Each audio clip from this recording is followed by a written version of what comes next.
Meanwhile, House Republicans are launching new investigations into Hillary Clinton, including the revelation that her campaign and the Democratic National Committee paid for opposition research that led to the Russia dossier that accused the Trump campaign of collusion with the Russians. Joining us now to discuss all this, Congressman Trey Gowdy, chairman of the House Oversight Committee. Chairman, let's start with the report from several news outlets that the first Mueller charges will be announced tomorrow. As a former federal prosecutor yourself, what will you be looking for? Well, first of all, Chris, we don't know who's being charged. Let's assume, arguendo, the reporting is true. We don't know who's being charged. We don't know what they're being charged for. We don't know the time period. I will tell you this. The only conversation I've had with Robert Mueller, it was stressing to him the importance of cutting out the leaks with respect to serious investigations. So it is kind of ironic that the people charged with investigating the law and executing the law would violate the law. And make no mistake, disclosing grand jury material is a violation of the law. So as a former prosecutor, I'm disappointed that you and I are having the conversation because somebody violated their oath of secrecy. Let's handicap this, though, if you will, sort of expert analysis. As a federal prosecutor, you're quite right. We do not know who's being charged and what they're being charged for. What, if anything, when we find that out, whether it's somebody close to the president, somebody further down, whether it's something related to Russia, or whether it's, what, in effect, an extraneous charge, not to say it's not a legitimate charge, but something like fraud or money laundering, what will that tell us about the Mueller investigation? Well, that little phrase in the memo from Rod Rosenstein, arose or may arise from the investigation. I mean, the reason you have that phraseology is if special counsel finds evidence of a crime that's unrelated to his or her original jurisdiction, you don't ignore it. But it's going to be really important whether or not this indictment involves 15-year-old business transactions or 15-day-old conversations with Russia. So it's really important what the charge is. It's really important who the person being charged is. One thing I don't get that excited about, although I do see a lot of reporting, is somehow or another you're going to be able to flip a witness, and that witness is going to turn state's evidence on everyone else. If you didn't believe a witness yesterday, chances are great you're not going to believe that witness tomorrow, particularly if they're under indictment and have a reason to curry favor with the government. These investigations come down to documents and evidence much more so than they do witness testimony. So I would caution your viewers, don't get too excited that all of a sudden the government now has a star witness. That star witness you probably didn't believe a week ago and you won't believe a week from now. There have been growing calls from some Republicans to end the Mueller investigation. Some people say he's too close to Comey and the FBI and that he ought to resign. Some people say that when the Mueller budget for the special counsel investigation is presented to Congress to review next month, that they should cut off funding. Do you support any effort to either curtail or end the Mueller investigation? I don't, and I readily concede I'm in an increasingly small group of Republicans. I think Bob Mueller has a really distinguished career of service to our country. I don't think any of your viewers can think of a single thing he did as the FBI director that caused them to have a lack of confidence in him. I think most of your viewers have to be reminded that he actually was the FBI director or that he actually was a U.S. attorney, because he's a pretty apolitical guy. I see the reporting. I see the same thing you're making reference to, that he and Comey are friends. I'm not really sure what the definition of that is. I've got a lot of coworkers that it wouldn't stop me from investigating them or prosecuting them. So they're not family members. They weren't business partners. I would encourage my Republican friends, give the guy a chance to do his job. The result will be known by the facts, by what he uncovers. The personalities involved are much less important to me than the underlying facts. So I would say give the guy a chance to do his job.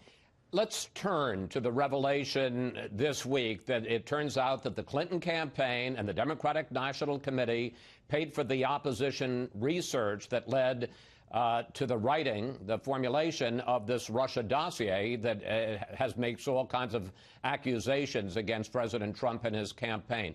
What do you think is the significance of that revelation?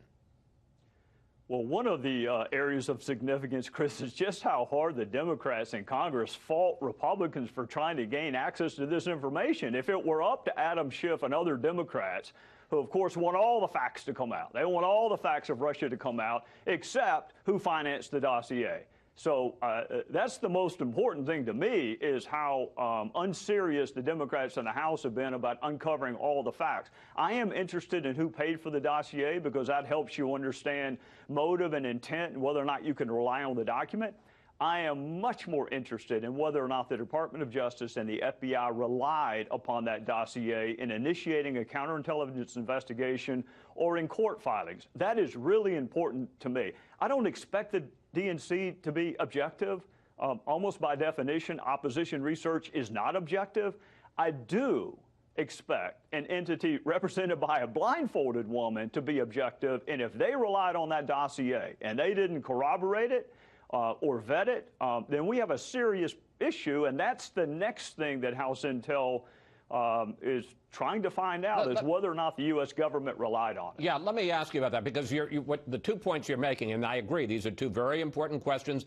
Did the FBI base its original investigation, at least in part, on the dossier? And when you talk about court representations, that's the possibility that they used the dossier to convince a FISA court to allow the FBI to wiretap people in Trump world, Trump associates. Do you have any evidence of that? I understand the investigation is just beginning. Well, actually, the investigation is not just beginning. We've been trying for a long time to get the Department of Justice to give us access to this information. It frankly took the Speaker of the House this week to tell the department that we're not going away. You know, Chris, people don't like it when I say this, but it's actually true. It's sometimes hard to tell the difference between the Obama Department of Justice and the current Department of Justice in terms of transparency and their willingness to share information with Congress. This is a really simple request. Did you rely on the dossier? And if so, did you vet it before you relied upon it? You can answer that in 30 seconds, but it's taken 3 months for the Department of Justice, and only recently have they agreed to give us the information. So the battle is not just with House Democrats. Unfortunately, it's also with the Department of Justice to gain access to the information we need to wrap up this investigation. What about the fact that the Clinton campaign and the DNC, which paid $12 million to the law firm Perkins Coie that paid for the opposition research that led to the dossier, that in the FEC filings it simply says $12 million to Perkins Coie, the law firm, for legal work. No mention of the fact that it was also paying for Oppo research that went to Christopher Steele, a former British intelligence agency agent that went to the Kremlin, not the money to the Kremlin, but his investigation. As I understand it, that willful misrepresentation of campaign expenditures is a criminal offense.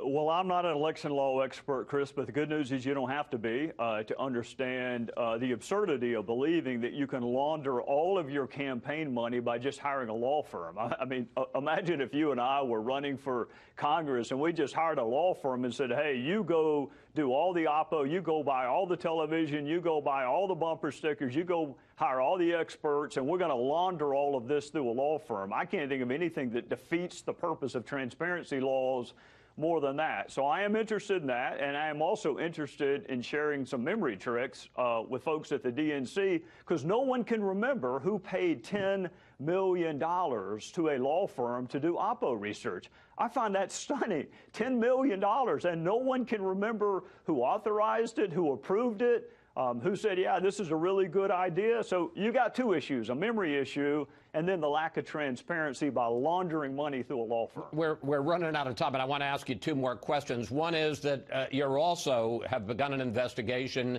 into the 2010 Uranium One deal. This was the deal under which 20% of America's uranium reserves ended up going to a Russian government agency. Hillary Clinton responded this week to all of this talk about her. I'd like to play the clip of her. The closer the investigation about real Russian ties between Trump associates and real Russians, the more they want to just throw mud on the wall, and I'm their favorite target, me and, you know, President Obama. We're the ones that they always like to put into the crosshairs. So Secretary Clinton and other Democrats are saying that you and the Republicans are just trying to shift the conversation. Well, Chris, all the way back in 2010, Peter King and Ileana Ross-Layton, two of my colleagues on the House Intel Committee, sent a letter to CFIUS trying to better understand this transaction. In 2015, the House Oversight Committee also wrote the Obama administration trying to understand what CFIUS did, whether or not they had all the information. But Chris, also keep in mind, we've spent most of 2017 trying to better understand what Russia did to this country in 2016, not to the Democrats, not to the Republicans, but to this country. So what we know is that Russia was not our friend in 2016. It's not that big of a leap to ask, I wonder if they were our friends in 2010. That's not that big of a leap. It wasn't Republicans who gave the reset button to Russia. It wasn't Republicans who said we'll have more flexibility in a second term. It was a Republican named Mitt Romney who said Russia was our greatest threat, and the Democrats laughed at him. So, yes, I do want to know if the same group that tried to sabotage our democracy in 2016 is buying uranium in 2010. Yeah, I want to know that. Okay, two quick questions to wrap this up. On the one hand, given the revelations about the fact that the DNC and the Clinton campaign paid for this, the Russia dossier, in effect, do we at this moment have harder evidence of collusion between Clinton and the Russians than we do about Trump and the Russians? You know, Chris, there are 5 words that start with C: collusion, coordination, conspiracy, contact, and coincidence. And where this falls out in those 5 C's, I don't know. The word collusion has a criminal connotation to it. I think the premise of your question is accurate. For a long time, we've heard about all the ties between the Trump campaign and Russia, for which there is no evidence. And lo and behold, despite serious Democrat opposition, we have uncovered that the DNC was working with Russian actors to try to besmirch Donald Trump's reputation. So it's certainly interesting. Whether it's collusion, coincidence, coordination, I don't know yet. Right. And very briefly, we do know that, as you point out, the key is the Russians did interfere. They did hack the DNC files. They did hack and put out information about John Podesta's files. Don't we need to get to the bottom of that, too? I've spent the better part of 2017 doing that, including interviewing 3 witnesses last week, and I got a bunch more this week. Yeah, Russia's not our friend. WikiLeaks is not our friend. Julian Assange is not our friend. They tried to attack the fundamentals of our democracy, and that's what I've spent 2017 focusing on. That, to me, is an American issue. I wish the Democrats would help a little bit more instead of reading the Moscow phone book during the witness interviews, trying to see whether Jared Kushner knows a guy named Igor. I wish they'd help. But that's been my focus in 2017, is understanding that Russia tried to subvert our democracy, and it'd be great if my Democrat friends helped a little bit. Chairman Gowdy, thank you. Thanks for your time, and we will follow all the investigations in coming days, sir.